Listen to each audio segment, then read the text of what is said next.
pela plataforma Teams. Eu agradeço a presença de todas, Bom dia. Essa é a aula 8 da disciplina Direito Administrativo 2, neste segundo semestre de 2020, e a matéria é ainda administrativo. Nós já tivemos 7 aulas de ato administrativo neste semestre, esta é a 8ª, e nós estamos falando sobre classificações de atos administrativos. Nós já falamos de algumas classificações até aqui. A mais importante de todas, sem dúvida alguma, é a que se refere à eficácia e, alguns dizem, da natureza do ato, do Elie Lopes Meireles, que se apresenta uma classificação bem prática com relação aos atos administrativos, não consegue classificar todos eles, mas ela resolve muitos dos nossos problemas. Eu apresentei para vocês outras classificações, nós começamos na aula passada, mas não terminamos, a falar da classificação conforme a vontade de formação do ato administrativo, e nós tivemos oportunidade na aula passada de falar dos atos simples e dos atos complexos. Só uma coisa importante, como eu estou com a plataforma, isso não está muito bem, vocês podiam escrever aqui no chat se vocês estão me ouvindo e me vendo bem, por favor?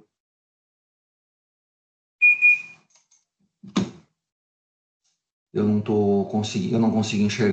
Vocês estão me dizendo que está tudo certo, fico mais confiante, dá uma segurança maior para mim. Obrigado.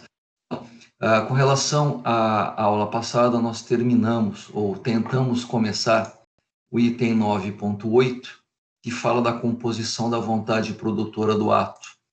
E nós falamos que nesta estrutura nós temos 4 classes de atos. Nós temos os atos simples, os atos complexos, os atos compostos e os atos conjuntos.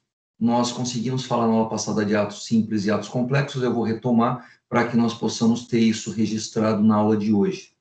Ato simples, a formação da vontade desse ato só é preciso que haja um órgão público para que esse ato seja considerado realizado, no sentido de ele foi baixado por uma autoridade competente. Essa autoridade vinculada ao órgão público, ele será simples singular se houver a necessidade de apenas um órgão e um agente público para baixar esse ato administrativo.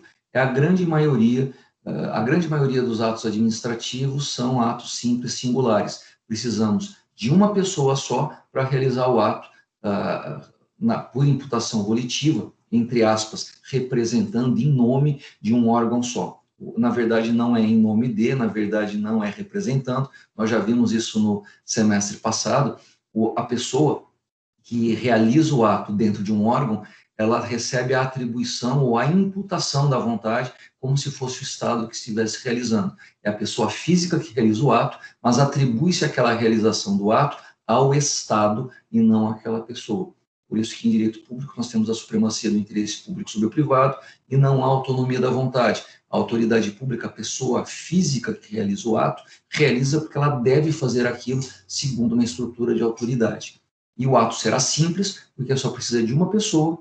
Desculpe, o ato será simples, porque só precisa de um órgão para se manifestar. Será singular, se aquele órgão, a manifestação daquele órgão se dá pela assinatura, pela palavra de uma pessoa física só, ou será colegial ou colegiado, se aquele órgão público, para se manifestar, precisa da vontade concertada, acordada de várias pessoas físicas.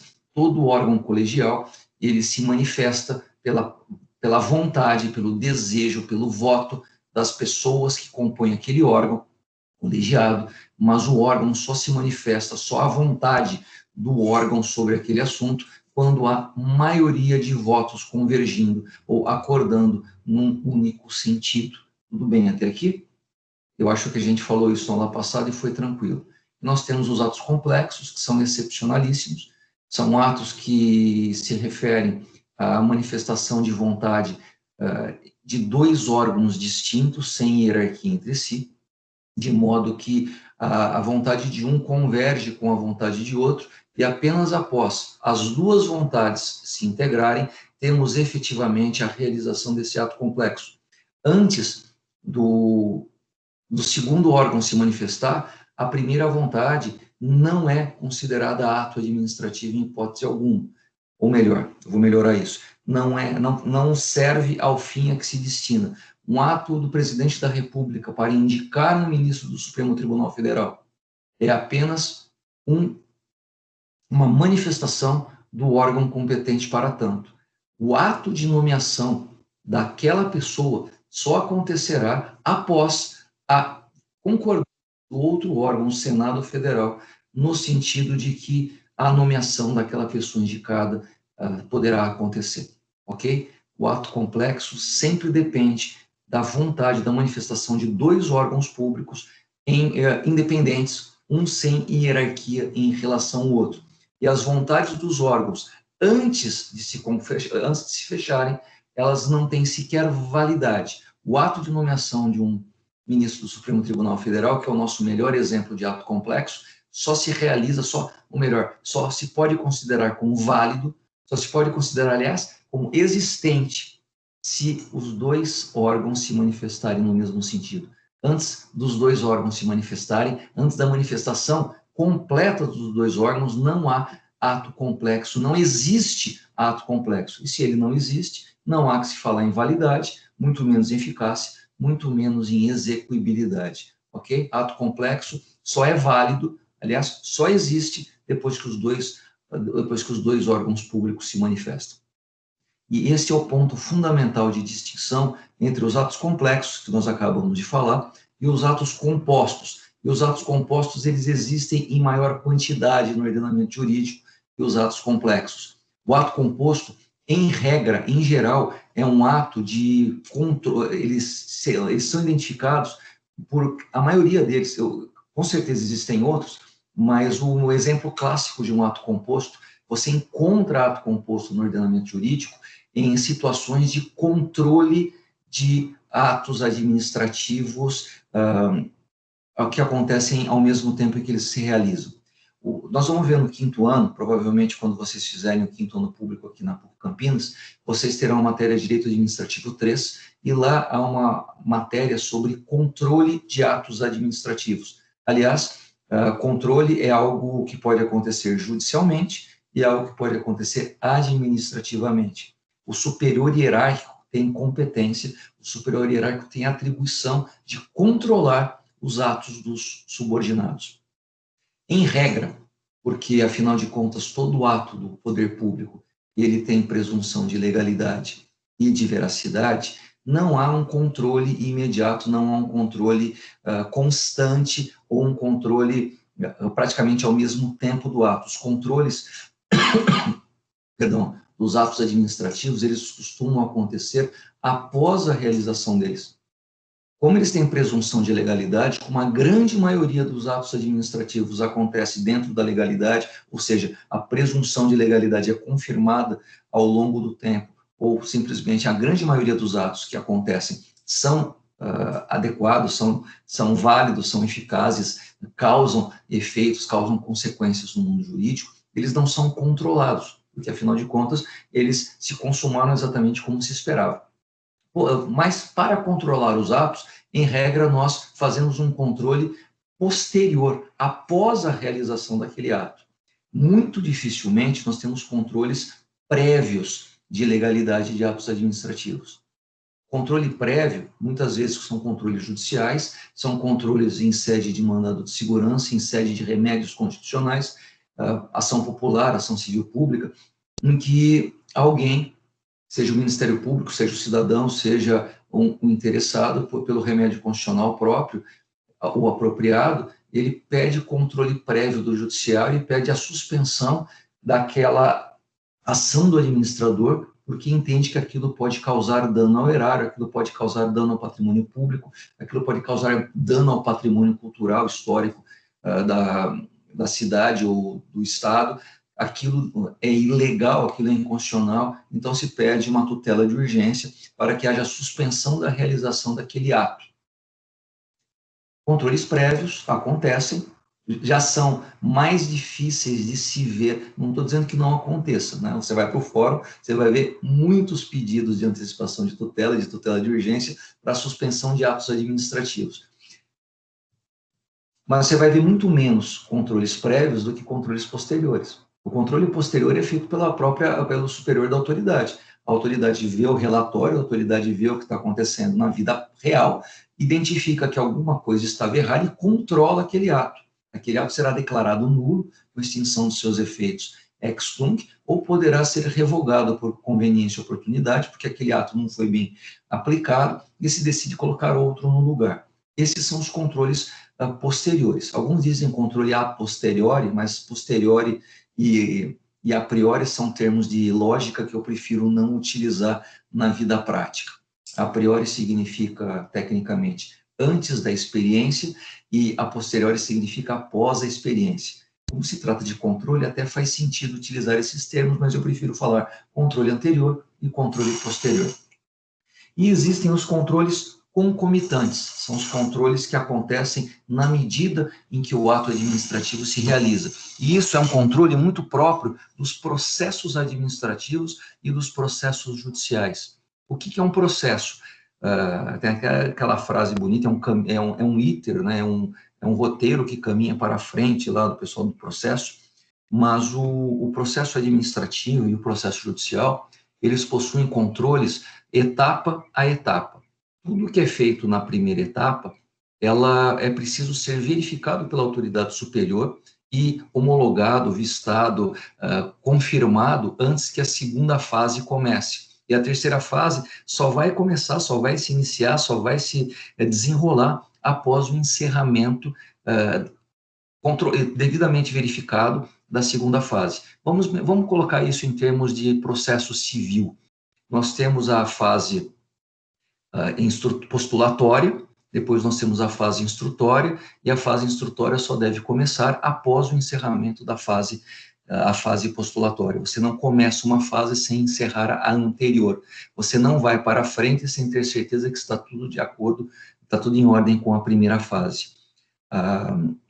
Em processos licitatórios ou em processos... Vou pegar um exemplo que é mais próximo dos alunos. Vamos imaginar um concurso público.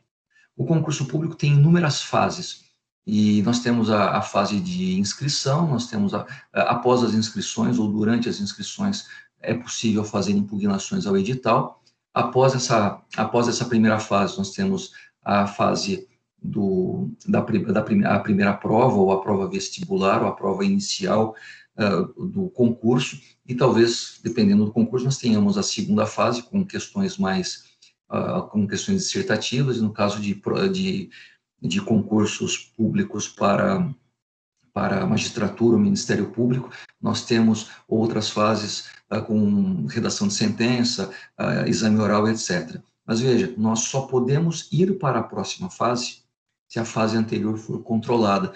Quem realiza os atos do concurso público é uma comissão designada para esse fim.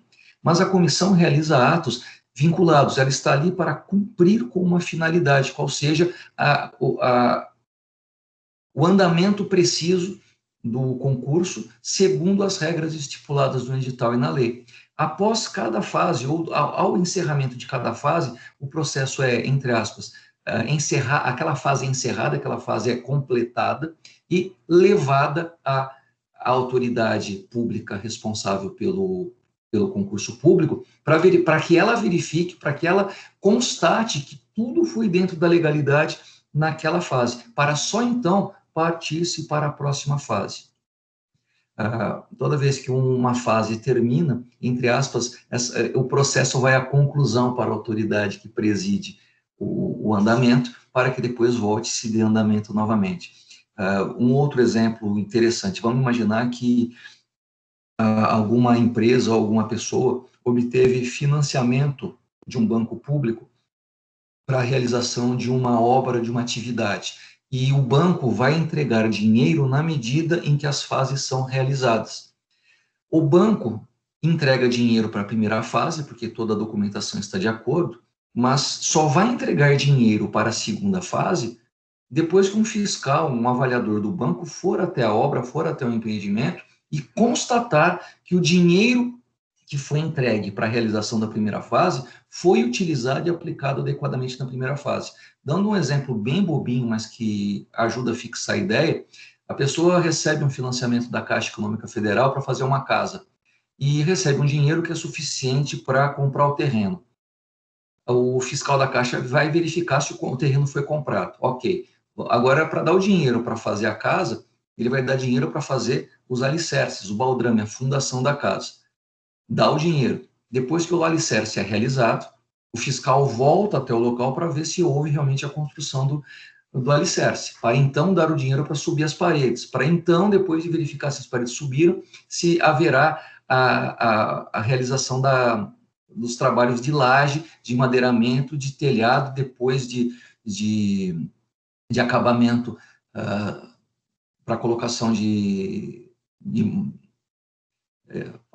puxa vida, azulejos, pisos, fiação elétrica, etc. Ou seja, o controle concomitante, ele acontece em fases, ele acontece na medida em que o processo administrativo ou o processo judicial acontece. Desse modo, existe uma pessoa responsável pelo andamento daquele processo, mas aquela pessoa que é responsável por aquele processo depende de aprovação dos seus atos pela autoridade superior. Ou seja, esta pessoa subordinada realiza atos, e todos os atos que essa pessoa subordinada realiza ao longo do processo são válidos. Veja, ele realiza atos que existem e são válidos. Mas, para que haja eficácia, para que aquele ato possa causar efeitos, causar consequências no mundo real, para que as pessoas possam sofrer as consequências daquele ato válido, é preciso que aquele ato tenha a eficácia concedida por um ato da autoridade competente. Ou seja, tudo aquilo que foi decidido na primeira fase do concurso público, na primeira fase do processo seletivo, do processo disciplinar, do processo licitatório ou do andamento de qualquer projeto que dependa de controle concomitante, este ato do subordinado será apresentado de tempos em tempos, ou os atos realizados dentro daquela fase pela autoridade subordinada serão de tempos em tempos apresentados, vão conclusos, entre aspas, por favor, para a autoridade superior, para que ela confirme a legalidade de tudo o que aconteceu e autorize a continuidade do processo. E a partir do momento que essa autoridade baixa o ato de confirmação da legalidade dos atos da autoridade subordinada, aqueles atos da autoridade subordinada que já eram válidos tornam-se eficazes. Ou seja, o ato composto é um ato que precisa da realização de atos da autoridade inferior, que são confirmados, que são homologados, que são verificados são revisados, como você preferir, que são controlados pela autoridade superior. Alguns autores entendem, por exemplo, o Iri Lopes Meireles, que a autoridade inferior, a autoridade subordinada e a autoridade superior estão no mesmo órgão público. Já autores como Maria Silvia Zanella de Pietro entendem que, a Zanella de Pietro entende que os atos, eles podem acontecer, ou que, não me lembro agora a frase que ela utiliza, se são, assim como ele Lopes Meireles, dentro do mesmo órgão, ou se podem ser em outros órgãos, ou se são apenas nos órgãos. Eu não me lembro agora, eu peço perdão a vocês, eu vou estudar melhor isso. De qualquer forma, para nós, para mim, pelo menos, não há problema algum. O ato, ele não importa se a autoridade é do mesmo órgão ou se a autoridade é de outro órgão. O que importa é que aquele ato realizado pela autoridade aqui embaixo só será eficaz se a autoridade superior do mesmo órgão, do outro órgão, disser que aquela legalidade está em ordem, disser que aquele ato está de acordo com a legalidade e passa a ter eficácia. Então, pergunta clássica de provas: qual a distinção fundamental entre atos complexos e atos compostos? Veja, os dois estão previstos em lei. Então, não adianta dizer, são excepcionais. Os dois são excepcionais. Em regra, o ato é simples, singular. Mais de 95% dos atos administrativos provavelmente são atos simples singulares. Os outros 5% dos atos se dividem em atos simples colegiais, atos complexos, atos compostos e atos conjuntos. Então, veja, não adianta dizer que eles, não é excepcionalidade. Puxa vida, mas os atos complexos são mais excepcionais que os atos compostos. Posso concordar com você. Mas o que realmente os distingue é a questão da validade e eficácia de cada um. E outra coisa que os distingue é que o ato complexo não há hierarquia entre órgãos e no ato composto há hierarquia entre órgãos. No ato complexo, enquanto as duas autoridades de órgãos independentes não concordarem com a realização daquele ato, o ato nem existe. Atos compostos, o ato que acontece primeiro pela autoridade pública subordinada já existe e já é válido, porém a sua eficácia está condicionada à confirmação, ao controle, à homologação da autoridade superior, seja essa autoridade superior dentro do mesmo órgão, seja em outro órgão hierarquicamente superior àquele. Sem esta confirmação da autoridade superior, o ato composto não acontece. O ato é válido, mas ficará sem eficácia alguma, ok? Ele poderá ser refeito, ele poderá ficar parado, ele não gera efeito algum, ok? Tudo bem até aqui? Não estou ouvindo nada, o silêncio retumbante, o silêncio tão grande assim, me permite ir adiante. Existe uma outra modalidade, uma outra classe de atos, segundo a formação da sua vontade, que são os atos conjuntos. E esses atos são muito comuns em épocas de orçamento público apertado. Veja, vamos imaginar uma situação, dar um exemplo para facilitar a nossa vida. Para construir uma escola pública, talvez a Secretaria Municipal de Educação não tenha dinheiro. Ela precisa fazer a escola, porque naquele bairro há uma quantidade muito grande de crianças, as crianças precisam estudar próximas às suas casas, ali não tem escola e precisa construir uma escola. Só que o orçamento está apertado e não há dinheiro na Secretaria da Educação para fazer aquela obra. Bom, mas na Secretaria de Infraestrutura, na Secretaria de Desenvolvimento Urbano, na Secretaria sei lá, de repente uma Secretaria de Proteção à Criança e ao Adolescente, existe algum orçamento que, se juntar com o orçamento da Secretaria de Educação, dá para fazer aquela escola. Então, veja, existe um órgão que poderia fazer a escola sozinha, mas não tem dinheiro para fazer. Existe uma outra secretaria que nem pensava em fazer escola, mas sua competência permite que use as suas atribuições para auxiliar na construção de uma escola, e eles conjuntamente decidem construir aquela escola. Não precisa ser a secretaria municipal com outra secretaria municipal. A decisão pode ser a Secretaria Municipal e a Secretaria de Estado de Educação. As duas secretarias se unem e, sei lá, a prefeitura doa o terreno e o Estado vem e constrói a escola pública. Elas se unem de maneira conjunta, geralmente fazem um convênio e conseguem realizar o ato pela conjugação das vontades parciais. Embora sejam vontades parciais, embora eles pudessem fazer aquilo sozinhos, eles se unem para aumentar a eficiência, para aumentar a velocidade, para aumentar a capacidade de realização daquele ato. Mas ainda assim, o que importa aqui não é a vontade de alguém de um órgão ou a vontade de alguém do órgão. Eles não estão fazendo um negócio, eles não estão fazendo um contrato. Eles simplesmente têm um interesse público e esse interesse público, conjuntamente, é realizado pelos dois e esse ato acontece de maneira unilateral. Embora sejam dois órgãos diferentes, com autoridades distintas, um não manda no outro, mas eles juntos se unem para a realização de uma vontade ou da satisfação do interesse público propriamente dito.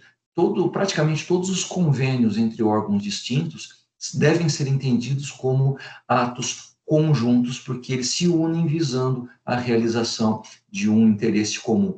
Veja, talvez não seja muito direito administrativo, mas muitos alunos de faculdade de direito costumam fazer estágio durante a faculdade, durante a graduação, em escritórios de advocacia ou perante órgãos públicos da administração ou do judiciário. Esses órgãos públicos, eles têm assinado com a sua faculdade de Direito um convênio pelo qual se admite que alunos de graduação daquela faculdade poderão se inscrever para a realização de convênio, para a realização de estágio naquele órgão, naquele escritório. Não há um contrato no sentido de que o escritório vai pagar alguma coisa para a faculdade ou a faculdade vai pagar alguma coisa para o escritório. Eles simplesmente organizam-se de modo que os alunos de um podem se tornar estagiários de outro, visando o interesse público superior de prover educação prática ou educação para docente ou educação profissional para os alunos. É mais ou menos essa a ideia do convênio, é mais ou menos essa a ideia dos atos conjuntos. Não há hierarquia entre os órgãos, não há necessidade de um mandar no outro. Aliás, porque se um mandar no outro não é ato conjunto, é ato de hierarquia, e eles se consertam, eles se acertam para que o interesse público comum aos dois possa ser efetivamente realizado. Ok? Ato conjunto e ato complexo, eles são muito diferentes, porque o ato complexo, eles têm previsão legal, e os atos conjuntos, eles são genéricos, eles são discricionários, e eles se referem a qualquer possibilidade de dois órgãos, ou de dois poderes, ou de duas pessoas jurídicas se unirem visando a realização de algo novo, ok? Eu acho que, se alguém tiver alguma dúvida a respeito disso, nós podemos voltar. E enquanto ninguém se manifesta, eu dou continuidade à matéria. Aqui no nosso roteiro, o item 9.9, a próxima classificação, é uma classificação quanto aos resultados sobre a esfera jurídica dos administrados. E eu fico, assim, eu não sei dizer para vocês se isso aqui poderia ser entendido como classe de atos administrativos, mas vamos lá. Existem atos administrativos que são ampliativos dos direitos do cidadão. Veja, nós só vamos fazer ou deixar de fazer alguma coisa, nós só seremos proibidos de agir conforme a nossa vontade no direito privado por meio de lei. E os atos administrativos, eles servem para confirmar, para consolidar, para tornar dinâmica a existência daquela lei nas nossas vidas.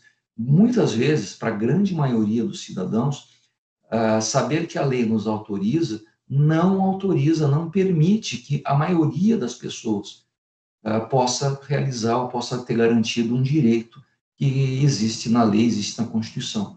A maioria da população mundial precisa do Estado, precisa da administração para que seus direitos sejam garantidos.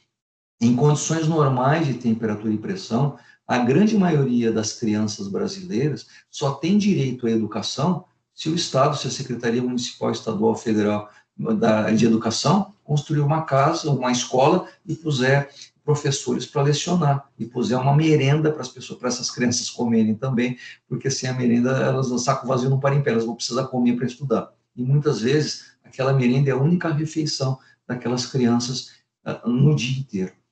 Para que haja direito à saúde, se não houver a instalação de postos de saúde, se não houver unidades de pronto atendimento, se não houver pronto-socorros, se não houver hospitais municipais, ou estaduais, ou federais, as pessoas, a grande maioria, não terá direito, ou não terá garantia de seu direito à saúde. Ou seja, os atos administrativos que ampliam direitos, na verdade, eles são os atos que permitem que a lei seja aplicada de ofício por meio de serviços públicos. Sem o serviço público, sem o servidor público para promover e garantir os direitos previstos em leis para os cidadãos não terão acesso. Não ter serviço público ou reduzir o número de servidores públicos de modo que torne o serviço público inviável é simplesmente impedir que atos administrativos ampliativos ou atos administrativos concessivos de direitos fundamentais aconteçam. Sem serviço público, não há garantia de direitos para a grande maioria das pessoas. Classe média alta, ricos, conseguem comprar os seus direitos. Fica fácil. Não precisa se preocupar com o posto de saúde, porque tem a possibilidade de um atendimento por plano de saúde. Não precisa se preocupar com escola, porque é possível pagar a mensalidade de uma escola particular. Mas a grande maioria das pessoas não tem esta condição, eles não têm essa oportunidade, eles não têm essa autonomia da vontade, porque não há condição de quem ganha salário mínimo, de quem nem ganha salário algum por força do desemprego, ter garantido saúde e educação para a família e para os filhos. Ou seja, sem serviço público é impossível que haja atos ampliativos. Do mesmo modo, sem serviço público, sem fiscalização, é impossível que haja atos restritivos.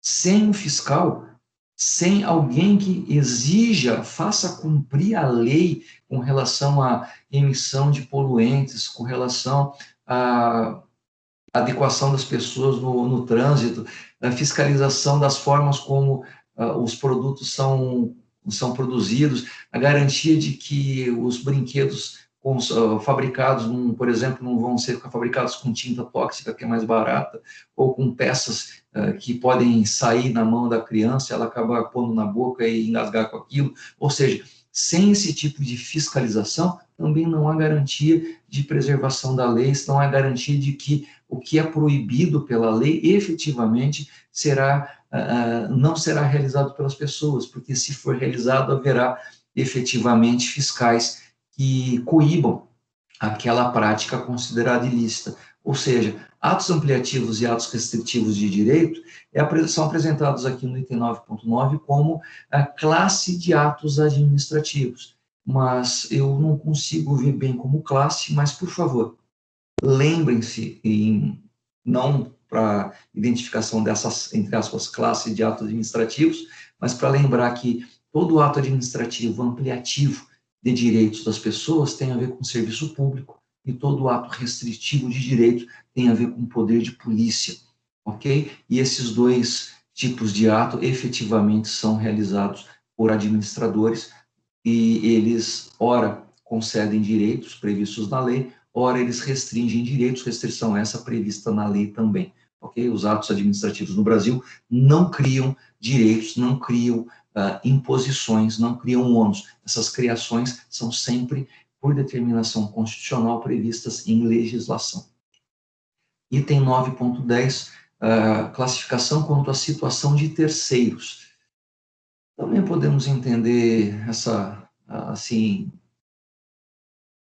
eu tenho também dificuldade de ver isso como classes, mas vamos aqui apresentar outras definições sobre atos administrativos. Nós temos os atos considerados internos ou introversos e os atos externos ou extroversos. Ato interno ou introverso são os atos realizados do guichê da administração pública para dentro. Atos internos são os atos de autoridade em que essa autoridade é exercida dentro da hierarquia da administração.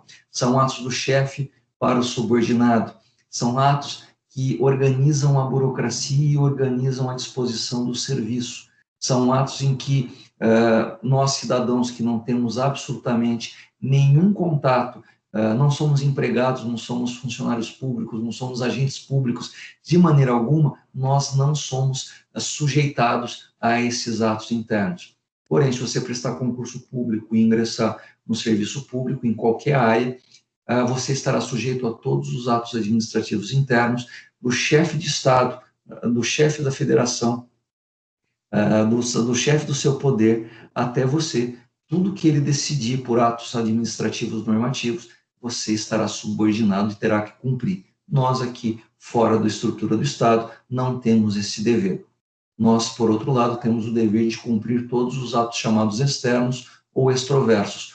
Todo ato realizado pela administração, do guichê para fora, ou seja, atos administrativos que alcançam o cidadão e produzem efeitos em relação a terceiros, são os chamados atos externos ou extroversos. E os melhores exemplos são multas de trânsito, licenças para funcionamento, licenças para construção, etc. Todo ato que é realizado para cidadãos que não fazem parte do Estado, que não integram a estrutura administrativa do Estado, melhor dizendo, são atos externos, ok? Próximo item, página 13 do nosso roteiro. Tem também classificações quanto a efeitos e temos também outras distinções. Veja, nós temos atos declaratórios, constitutivos, iniciativos, mas isso aqui já são os atos mais ou menos fazendo, sei lá, isso aqui tem está muito mais relacionado a leis ou a propriamente processo do que efetivamente a classe de atos administrativos. E as outras distinções também são classificações ou atos que vêm da teoria geral do direito, se referem a qualquer ato jurídico. De modo que esses itens 9.11 e 9.12, eu não vejo muita necessidade de serem apresentados, eles são muito utilizados em teoria geral, são muito utilizados em direito constitucional, mas eu não os vejo como classes de atos administrativos.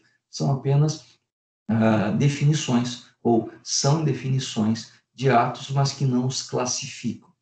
Ok? Bom, e aí, já que nós falamos de classes de atos, ou seja, um critério pelo qual nós podemos organizar os atos em vários arquivos ou em várias caixas, agora nós podemos falar no item 10 do nosso roteiro sobre os atos em espécie, ou seja, dentro daquela caixa, da classe dos atos administrativos, nós temos espécies de atos dentro daquela caixa. E aí nós podemos, ou se você preferir, um outro jeito interessante de falar, dentro da caixa, por exemplo, de atos normativos, nós temos várias espécies ou vários exemplos ou vários espécimes de atos administrativos dentro daquela caixa. E nós vamos verificar que, pelo critério de classificação, alguns atos podem estar tanto numa caixa quanto em outra, o que depende é o critério de classificação. Eu vou dar um exemplo bem interessante. Você pode pegar uma música de vanguarda e pode entender que aquela música ela se encaixa em 2, 3 ou 4 gêneros musicais, porque aquela música, por ser nova, por ser uma coisa inédita, por ser um jeito novo de fazer música, não se encaixa nos critérios anteriores. Ou você pode simplesmente falar assim, não, isso aqui é rock, isso aqui é MPB e colocar na caixinha com a qual você está acostumado. Mas é preciso que você estabeleça o critério antes. Isso vai ficar mais claro a partir do momento que nós vamos definindo cada um. Item 10.1, ok? Atos normativos, a classe dos atos normativos é a classe que compõe, que identifica todos os atos baixados pela administração pública, cuja característica é a generalidade e a sua abstração. São atos baixados de modo que podem ser aplicados a uma quantidade muito grande de pessoas. São atos que têm a característica de fechar um pouco mais o conteúdo normativo da lei, mas que não o especifica, não o singulariza na vida de alguém. Que é basicamente a definição de ato administrativo. E aí, os atos administrativos normativos são aqueles que contêm um comando geral do Executivo visando a correta aplicação da lei.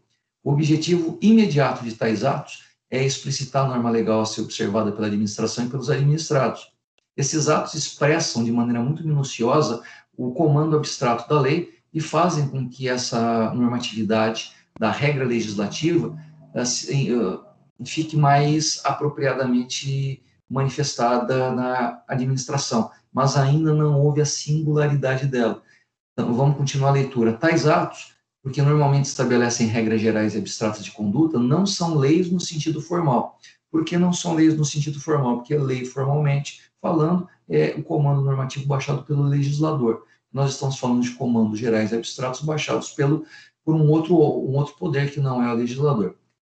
São lei apenas em sentido material, vale dizer, provimentos executivos com conteúdo de lei, com matéria de lei. Esses atos, por serem gerais e abstratos, têm a mesma normatividade da lei e a elas se equiparam para fins de controle judicial.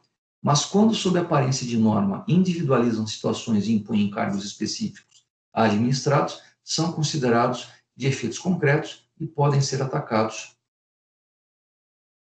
e invalidados direta e imediatamente por via judicial comum ou por mandado de segurança, se lesivos de direito individual líquido e certo.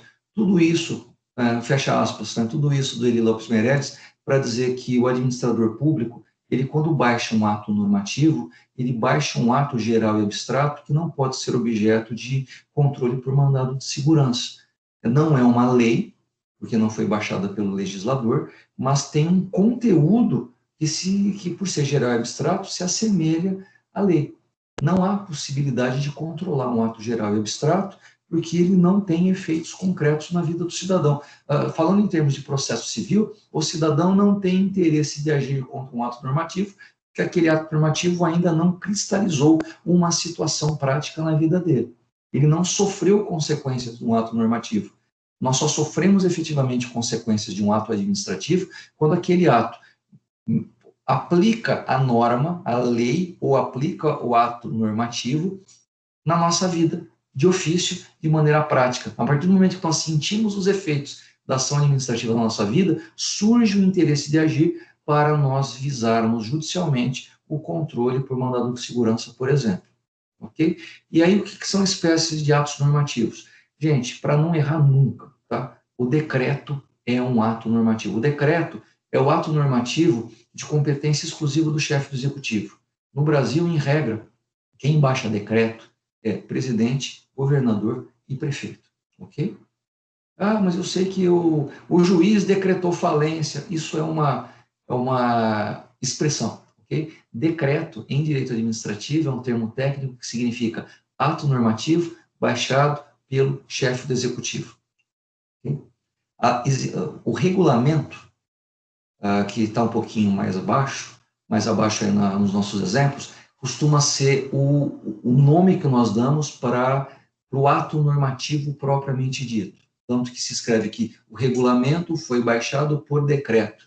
O regulamento é um texto normativo, é um documento que normatiza determinada forma de compreender uma realidade já posta no ordenamento jurídico por lei. Por favor, lembre-se de direito administrativo 1. Não existe possibilidade no direito brasileiro de o executivo, de o administrador público, inovar no ordenamento jurídico. A inovação no ordenamento jurídico é uma atribuição exclusiva do legislador. Só a lei pode criar direitos novos, só a lei pode criar imposições, deveres novos. O decreto, exclusivamente, ou regulamento, exclusivamente é um comando normativo que especifica as condições nas quais aquela lei será aplicada. Eu vou dar um exemplo bem interessante. Todo mundo aqui no direito, ao final do 5º ano, ou mais propriamente por força da regulamentação mais recente, quando já estiver no 5º ano, vai realizar o famoso exame de ordem da OAB, o exame para que a OAB, em caso de aprovação, inclua entre os seus membros, entre os seus associados. Ou seja, lembrar, quem se forma em Direito é bacharel em Direito, quem é advogado exclusivamente é quem pertence aos quadros da Ordem dos Advogados do Brasil. Antes da pessoa ir no Brasil, para ser advogado, é preciso ser bacharel em Direito e ser aprovado no exame de ordem. Esse exame ele é realizado porque há uma lei do Estatuto da OAB que determina que para ser advogado, é preciso dessas duas condições. E a lei diz, a OAB definirá como as pessoas serão examinadas, como elas serão avaliadas. O que significa que a OAB ela pode perfeitamente, todo ano, baixar um ato normativo para regulamentar aquela lei que diz que ela pode avaliar. Quando, quase 30 anos atrás, eu realizei o meu exame de ordem, o exame possuía 3 fases. Havia a fase de múltipla escolha, a prova objetiva, havia uma prova escrita com 4 ou 5 questões e uma prova para a realização de uma peça processual, e havia depois a fase oral. Havia necessidade do examinado, por força dessa terceira fase,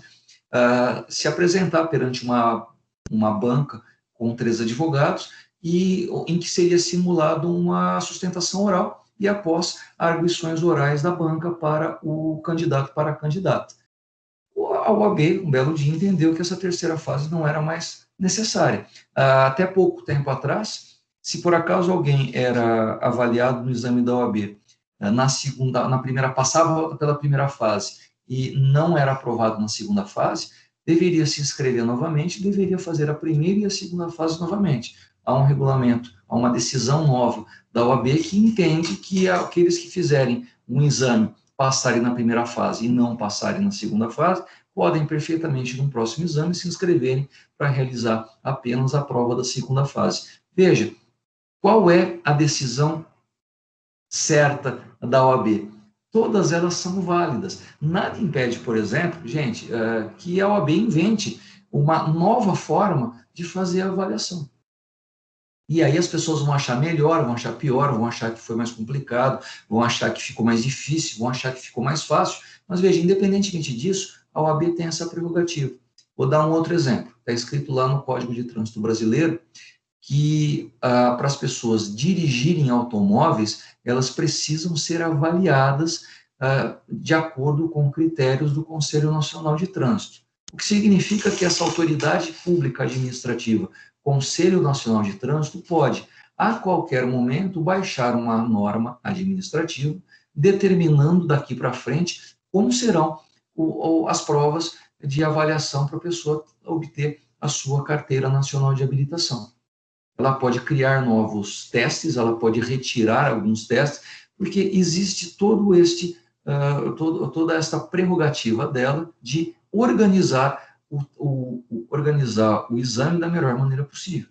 Existe no Brasil o dever constitucional, artigo 37, inciso 1º, inciso 2º, artigo 37, em que só é possível acessar cargos e empregos públicos mediante concurso de provas ou provas e títulos. E cada órgão, cada poder tem a prerrogativa, a partir das suas leis, de criar editais, claro que sempre com base na lei, determinando quais serão as formas de avaliação.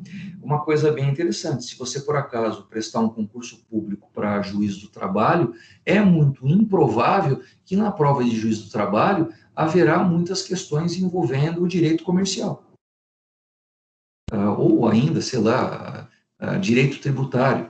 Eu não estou dizendo, mas veja, nada impede que a prova do concurso público para juiz do trabalho questione os interessados em inúmeras questões envolvendo falência e recuperação judicial, porque muitas vezes a reclamação trabalhista é realizada em face de uma pessoa jurídica que naquele momento se encontra em recuperação judicial, ou se encontra falida, ou seja, não existe mais porque faliu, e o juiz deverá conhecer minimamente a lei de falências para organização, para desenvolvimento, para resolução daquela reclamação trabalhista.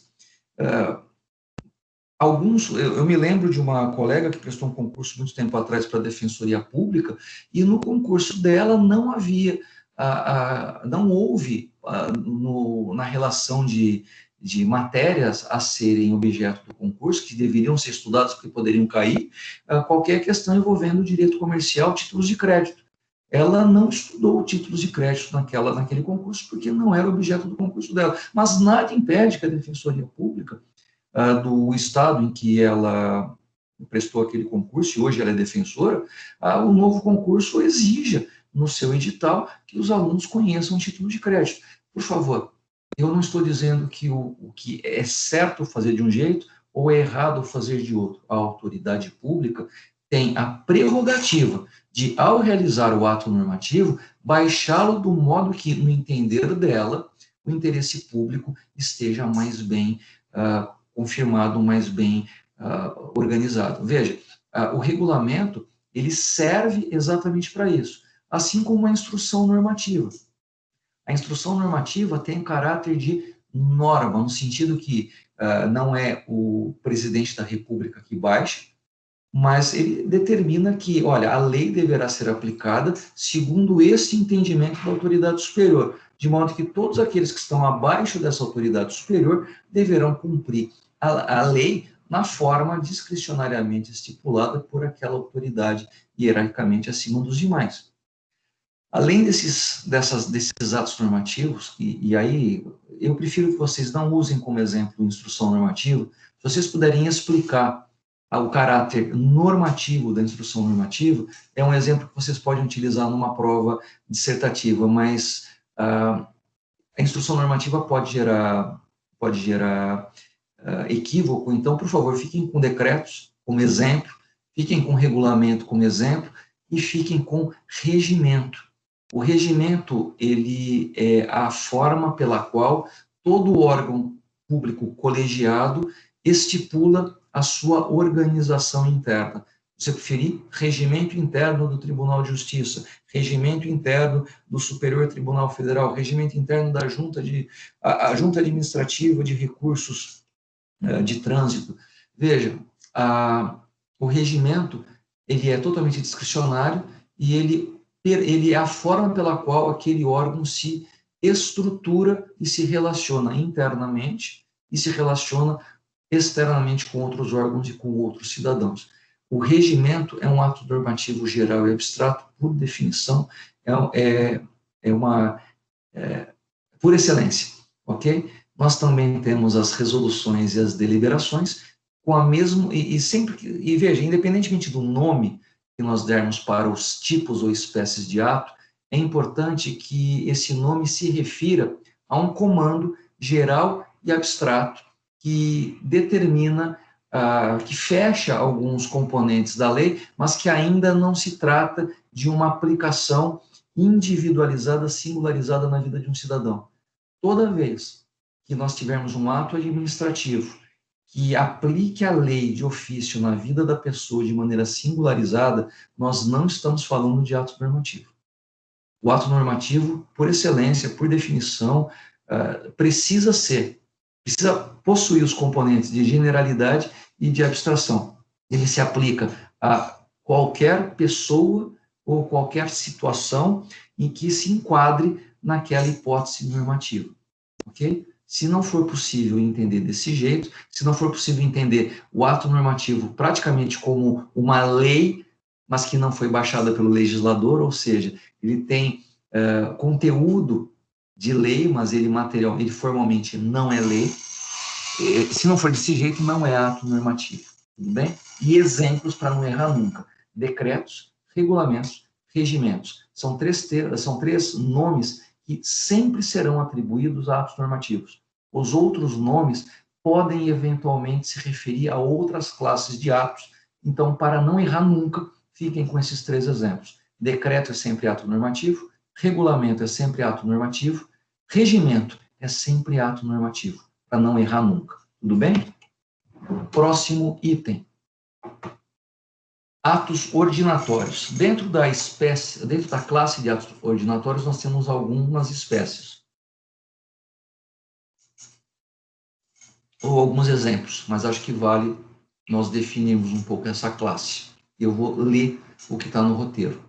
Atos administrativos ordinatórios são os atos que visam disciplinar o funcionamento da administração e a conduta funcional dos seus agentes. São provimentos, determinações ou esclarecimentos que se endereçam aos servidores públicos a fim de orientá-los no desempenho de suas atribuições.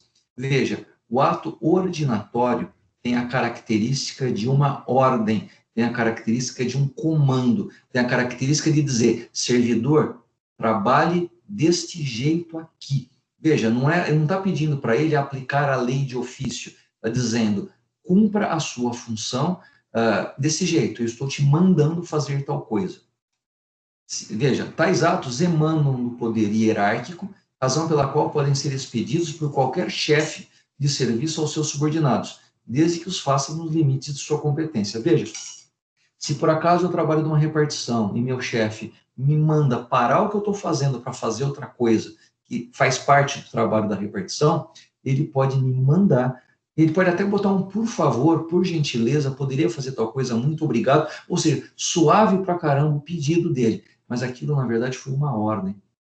Agora, se por acaso, gente, agora deu meu horário, até já estou atrasado, eu vou almoçar e já volto. Aí o teu chefe chega para você que está saindo para almoçar, fala assim: olha, aproveita já que você vai almoçar, passa ali na lotérica e paga essa conta para mim e passa ali no outro restaurante, traz para mim o meu almoço, por favor, obrigado. Veja, você pode até fazer essa gentileza para um colega, mas ele não tem a prerrogativa de mandar que você, no seu horário de folga, no seu almoço, tempo para alimentação e repouso, faça algo para ele.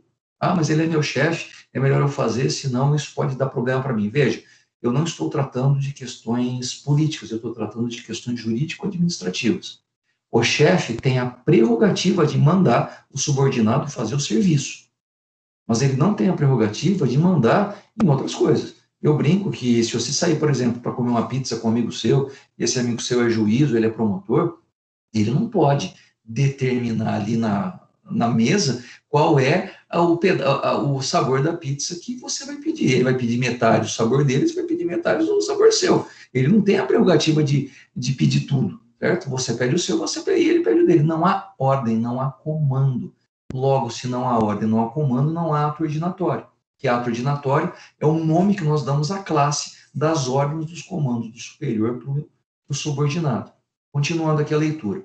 Os atos ordinatórios da administração só atuam no âmbito interno, introverso das repartições, e só alcançam os servidores hierarquizados, a chefia que os expediu.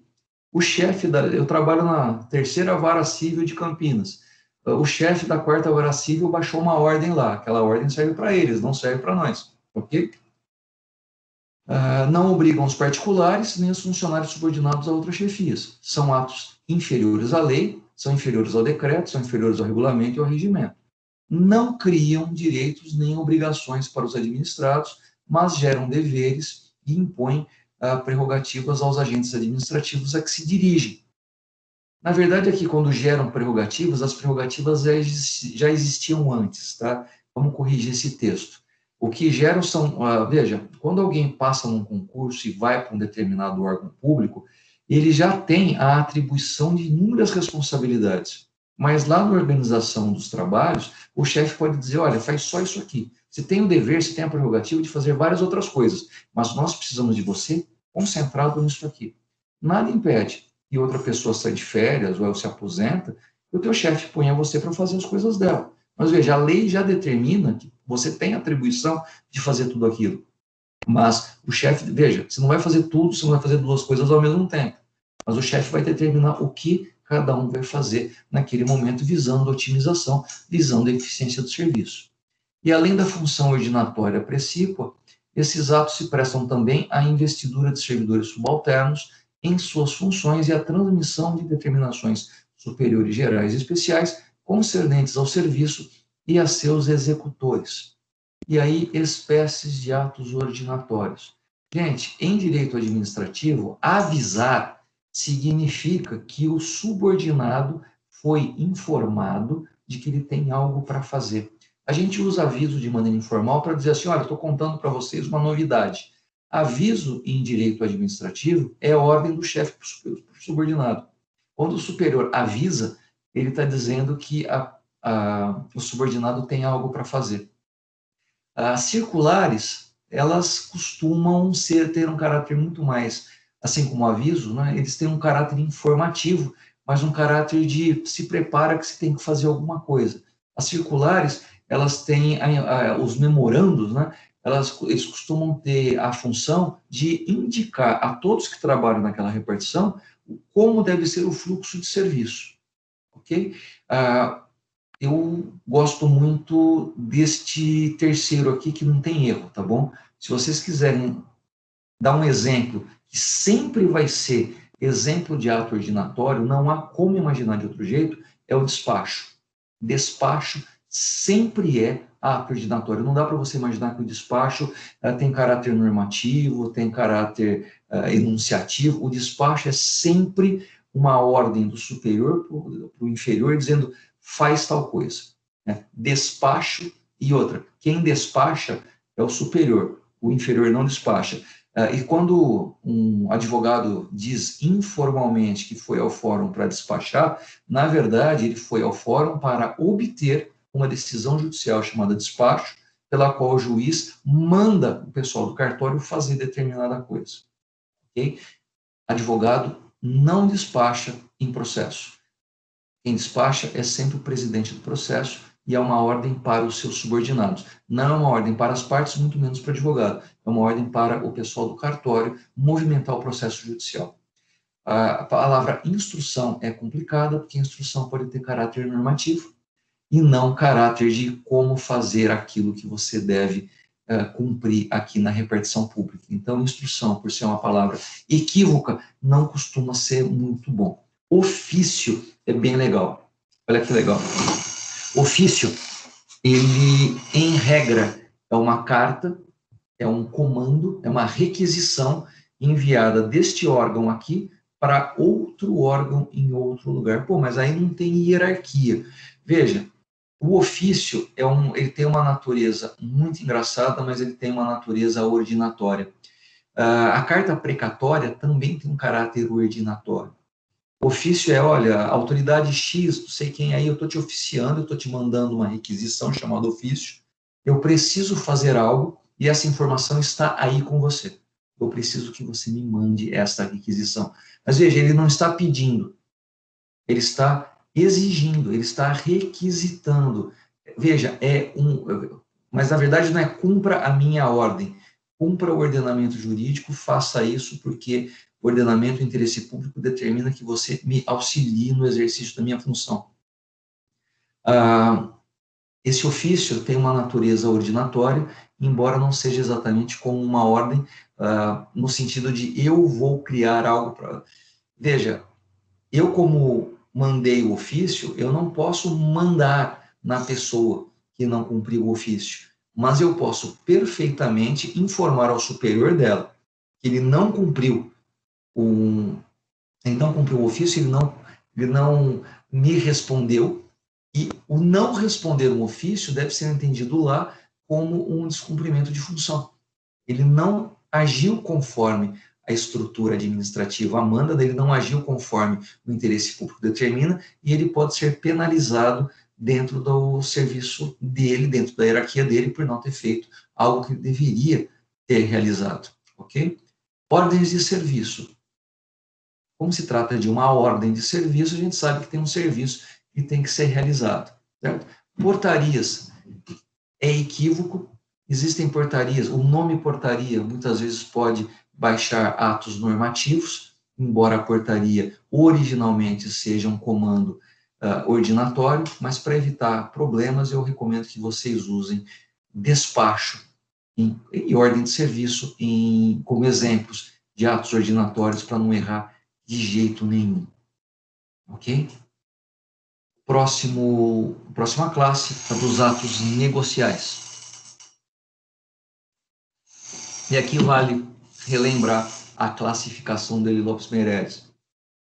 Além dos atos administrativos normativos e ordinatórios, isto é, daqueles que encerram um mandamento geral ou um provimento especial na administração, outros são praticados contendo uma declaração de vontade do poder público coincidente com a pretensão do particular. Na verdade, pode ser não coincidente. A gente pede algo para o poder público e o poder público não dá o que a gente pede. Ele nega aquilo que a gente pediu, né? Visando a concretização de negócios jurídicos públicos ou a atribuição de certos direitos ou vantagens ao interessado. Aí, se você puder lembrar disso sempre, né? A falta de uma denominação específica em nossa língua portuguesa para essas manifestações unilaterais da administração e das quais se originam negócios jurídicos públicos, permitimos-nos denominar os atos administrativos negociais numa tradução livre do castelhano, ato administrativo, negócio jurídico, mas literal do italiano, atti amministrativi negoziali, e do alemão, eu não sei falar isso, ok? Vocês, por favor, peguem aí o Rechtschlicht Verwaltung, desisto, não vou tentar. Esses atos, embora unilaterais, encerram um conteúdo tipicamente negocial de interesse recíproco da administração e do administrador, mas não adentram a esfera contratual. São e continuam sendo atos administrativos e não contratos, de uma categoria diferenciada dos demais, porque geram direitos e obrigações para as partes e as sujeitam aos pressupostos conceituais do ato, a que o particular se subordina incondicionalmente. São declarações de vontade, da autoridade administrativa destinadas a produzir efeitos específicos e individuais para o particular interessado. Tudo isso é retirado do texto do Eli Lopes Meirelles. Nada do que eu falei aqui é opinião minha. Tudo que eu falei aqui é doutrina consolidada de direito administrativo, tá bom? Continuam as aspas aqui. O ato negocial é geralmente substanciado num alvará, num termo ou num simples despacho da autoridade competente, no qual a administração defere a pretensão do administrado e fixa as condições de sua fruição. Assim, o ato pode ser vinculado ao discricionário, definitivo ou precário, e será vinculado quando a lei estabelecer os requisitos para sua formação, será discricionário quando sua expedição ficar ao alvedrio da autoridade competente. Será definitivo quando embasar-se no direito individual do requerente, será precário quando provier de uma liberalidade da administração. Os atos administrativos negociais produzem efeitos concretos e individuais para seu destinatário e para a administração também que os expede. Enquanto os atos administrativos normativos são genéricos, os atos negociais são específicos, só operando efeitos jurídicos entre as partes, administração e administrado requerente, impondo a ambos a observância de seu conteúdo e o respeito às condições de sua execução. O que convém distinguir são os efeitos do ato negocial vinculado e definitivo dos do ato negocial discricionário e precário, principalmente quando se tratar de sua extinção por anulação, cassação ou revogação. Anula-se ato negocial que contiver ilegalidade. Cassa-se o ato quando ocorrer ilegalidade na sua execução. Revoga-se ato quando sobrevier interesse público para a cessão de seus efeitos. Mas a invalidação do ato, por qualquer desses motivos, deve ser precedida de processo regular com oportunidade de defesa, sob pena de nulidade do ato extintivo. Atos administrativos negociais são todos aqueles que contêm uma declaração de vontade da administração apta a concretizar determinado negócio jurídico ou a deferir certa faculdade ao particular nas condições impostas ou consentidas pelo poder público.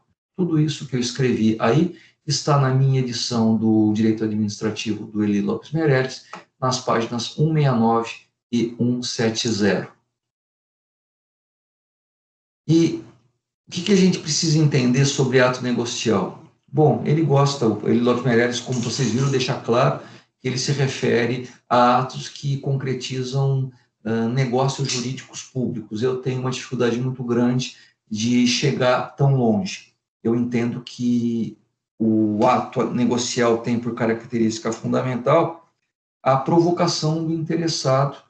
E, veja, essa provocação é feita porque o administrador não tem como adivinhar que uma criança nasceu para ir lá e fazer a certidão de nascimento, que a pessoa se formou na faculdade de Direito e vai prestar exame de ordem, se a pessoa quer participar de um concurso, ou seja, não há como ele mandar a tua inscrição sem que você peça, não há como você vai construir uma casa e quando você pensa em construir a casa, já vem o alvará de construção para tua pelo correio, pelo e-mail, para você da prefeitura. Não existe. Você precisa provocar a administração para que ela, naquele caso concreto, realize um ato administrativo no sentido de dizer, concordo, você pode fazer porque a lei permite que você faça isso, você não está autorizado porque a lei não te autoriza a fazer isso, eu não vou deixar, você está proibido de fazer tal coisa.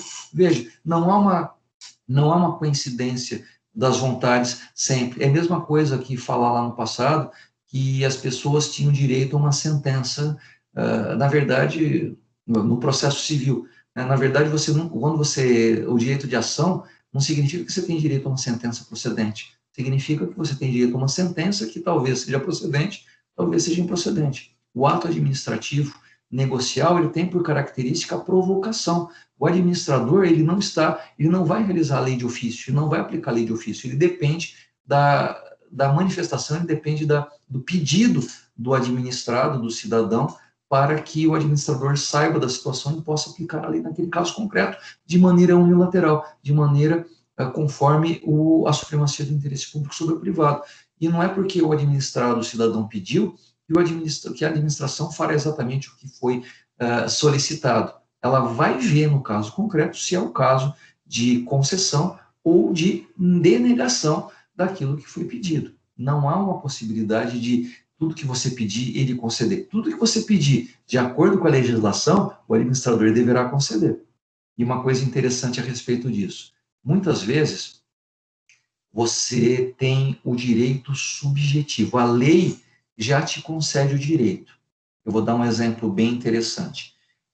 Toda pessoa no Brasil formada em engenharia, assim que tiver o diploma, assim que tiver o certificado que prova que ele é bacharel em engenharia, ele tem o direito subjetivo de ir até o Conselho Regional de Engenharia, o CREA, que é a estrutura é o Conselho Regulamentador da Profissão dos Engenheiros. Ele vai até o CREA e, olá, tudo bem? Eu vim me inscrever, eu quero trabalhar como engenheiro, quero atuar profissionalmente como engenheiro, eu vim me inscrever aqui para ter uma carteira de associação, de afiliação, não sei o termo correto, eu quero ser engenheiro, porque engenheiro no Brasil são apenas as pessoas que são associadas, vinculadas ao CREA. O CREA vai falar assim, olha, eu quero ver eu quero saber se você é formado em engenharia. Está aqui o meu diploma. E, ao mesmo, paga a taxa e está aqui a sua carteira do CREA. Veja, é vinculado. A pessoa que se formou tem o direito subjetivo de exercer a profissão, se inscrevendo-se no conselho de profissões dele. No caso de advogado, ser bacharel em direito não garante direito subjetivo a exercer a advocacia. São leis diferentes. No caso, do mesmo jeito, não é porque você fez 18 anos que você tem direito a dirigir, o direito de dirigir.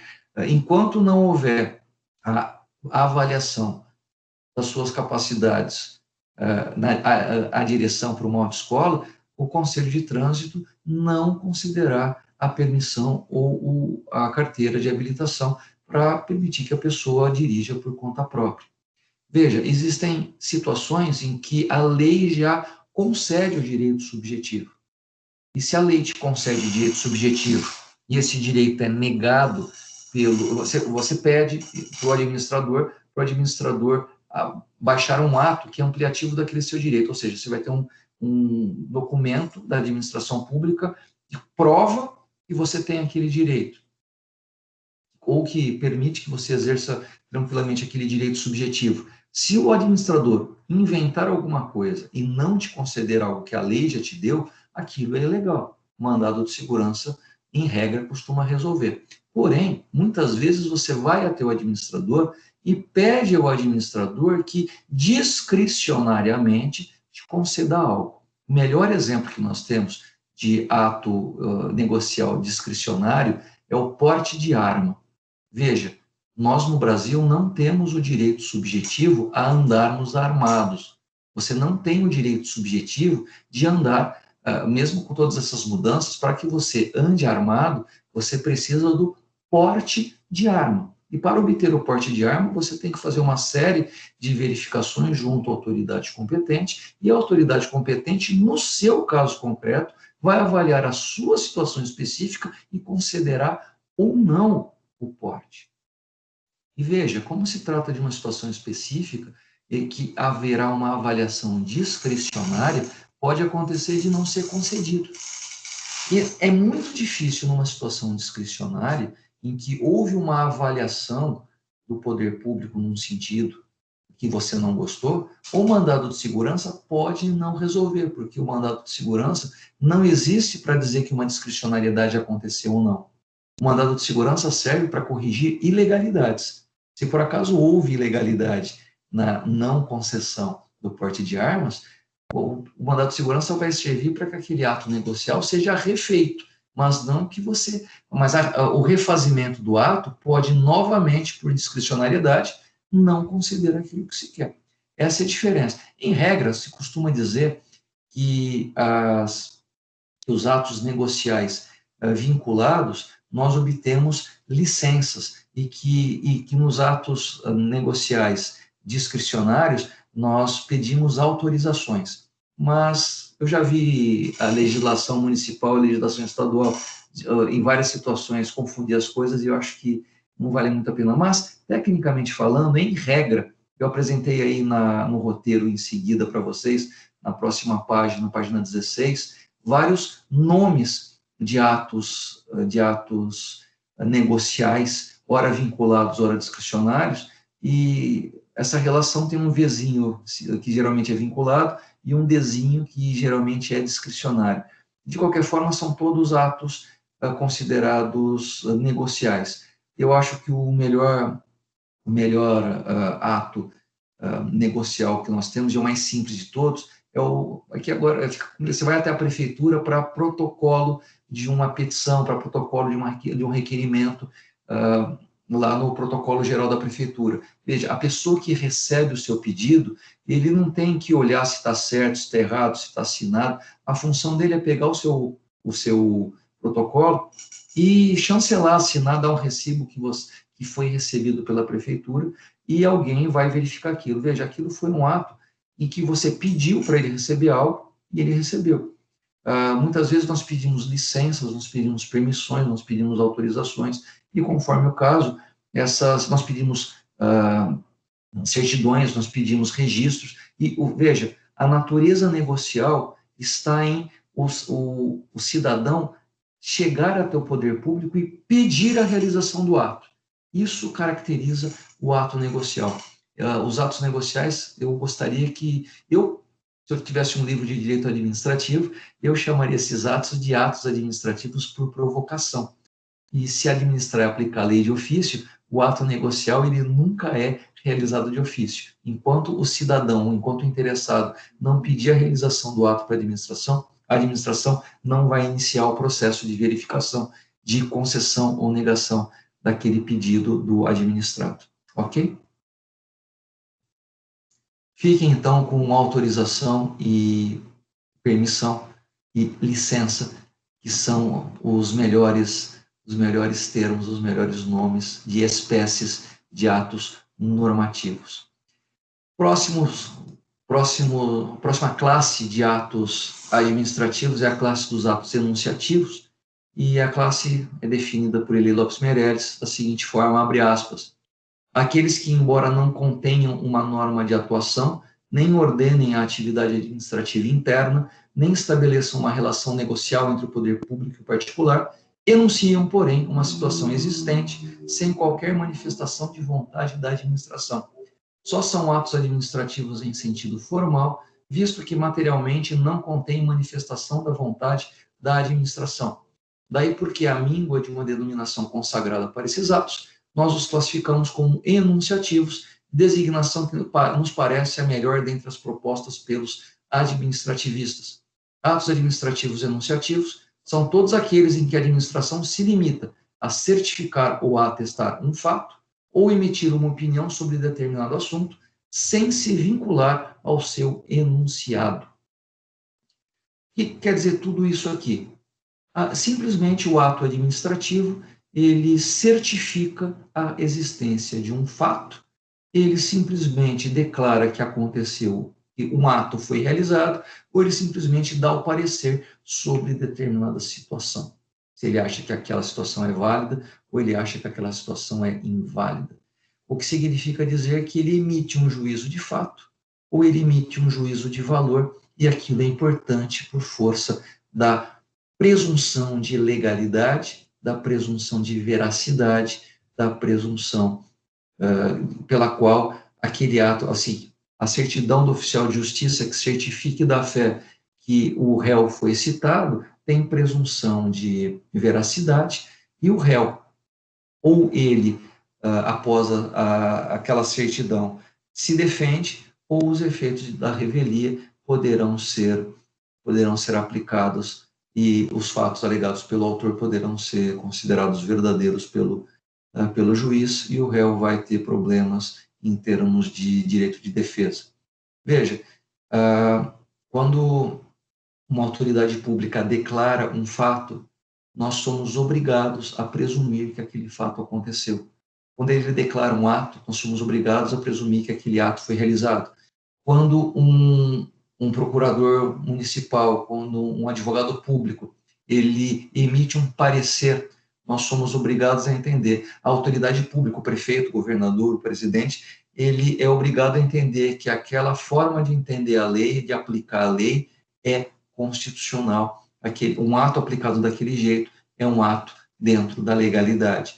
Ou seja, toda vez que aparece um ato enunciativo, ele acontece, ele existe para resolver uma situação prática, para que nós tenhamos a constatação, não que nós tenhamos um documento público que ateste, que confirme que um fato, que um ato ou que uma norma deve ser aplicada daquele jeito, que o ato ou o fato aconteceram e que a norma deve ser aplicada segundo um determinado sentido. E aí nós temos espécies de atos enunciativos.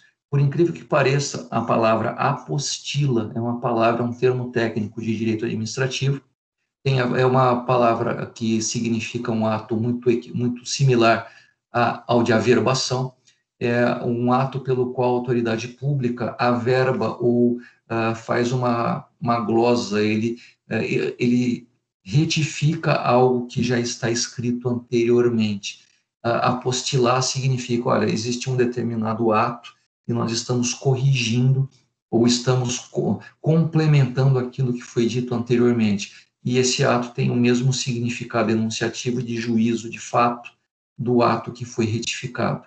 Nós temos os atestados, nós temos, por exemplo, um atestado médico, é um atestado que confirma que tal pessoa possui uma determinada patologia. O atestado, ele confirma uma realidade fática qualquer, geralmente voltada à saúde das pessoas, mas é possível atestar qualquer fato, certo? As certidões também servem para certificar atos ou fatos, ou seja, nós temos 3 situações, 3 exemplos de atos vinculados à emissão de juízos de fato e o parecer, ao final, que enuncia um juízo de valor. O parecer, ele é nada mais que uma opinião de uma autoridade pública e, por força dessa autoridade pública, ter autoridade para indicar qual é a aplicação mais adequada do ato ou da lei, é um parecer que pode ser utilizado pela autoridade pública como motivo, como justificativa para a realização de um determinado ato. Ok? Acho que vale a pena ler o que está escrito em seguida. Os pareceres, ainda mais porque todo mundo aqui é da área do direito, né? Os pareceres se subdividem em pareceres técnicos e pareceres normativos. No gênero, o parecer tem caráter meramente opinativo e não vincula a administração nem quanto à sua motivação, nem quanto às suas conclusões.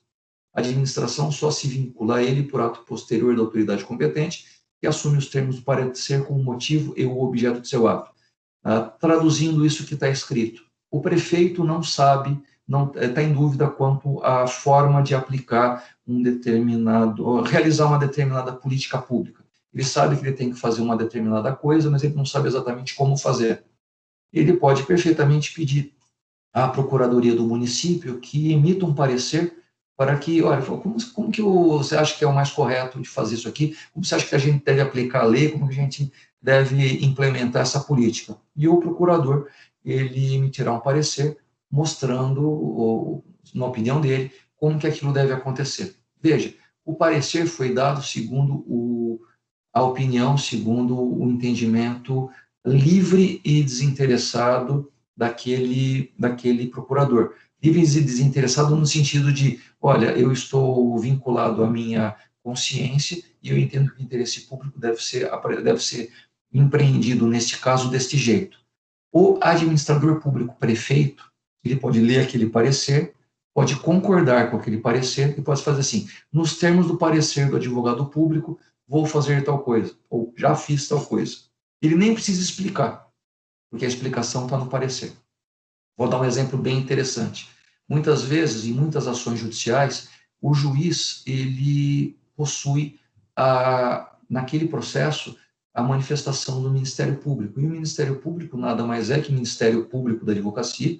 A função do Ministério Público é de exercer, como custos legis, a fiscalização da lei, da correta aplicação da lei, e a cota do Ministério Público nada mais é senão um parecer de uma autoridade pública dizendo, juiz, eu acho que deve ser aplicada a lei, nesse caso concreto, desse jeito.